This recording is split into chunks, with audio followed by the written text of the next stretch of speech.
د جبهې مقاومت مشر احمد مسعود وایي داسې حکومت غواړو چې له خلکو یې مشروعیت ترلاسه کړی وي. د AFG نیوز چینل درنو لیدونکو سلام، ستړي مشئ، وخت مو په خیر. پام مو راګرځوم د دې ساعت تازه او مهم خبر ته او په سر کې یادونه کوم ملګرو که مو چینل نه وي سبسکرایب کړی د تازه او مهمو خبرونو لپاره در سره AFG نیوز چینل په درنښت سره سبسکرایب کړئ.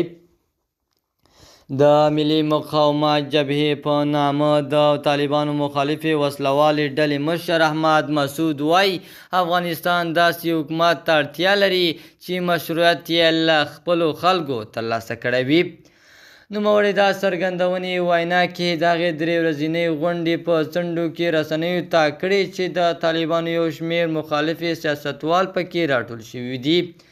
د غونډې ګډونوال وایي دوی به په دې ناسته کې د افغانستان پر سیاسي او امنیتي راتلونکي خبرې وکړي. د ناستې پر 3مه ورځ احمد مسعود د یوې خبري ناستې ته وویل موږ ټول باید پر یو داسې مشروع بهیر هوکړې ته ورسیږو چې خلک پکې د خپلې راتلونکي ټاکلو لپاره اجازه ولري. دا هغه څه دي چې زه یې غواړم. طالبانو له ما سره د خپلو پر مهال د دې کار مخالفت کړی دی. په ټول افغانستان کې خلک له ستونزو سره مخ دي. له غزني او کندهار نیولې بیا تر پنجشیر، بدخشان، بغلان او خوست پورې زموږ هڅې د ټول افغانستان لپاره دي. د اتریش د یو څیړنیز بنسټ لخوا دې 3 ورځنۍ ناستې ته د افغانستان د تیر حکومت ځینې وزیران، چارواکي او یو شمېر ښځینه فعالان هم وربلل شوي دي.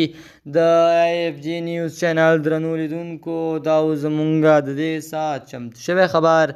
د نورو تازه او مهمو خبرونو لپاره در سره AFG نیوز چینل په درنښت سره سبسکرایب کړئ. تر بیا ښې چارې د الله په امان.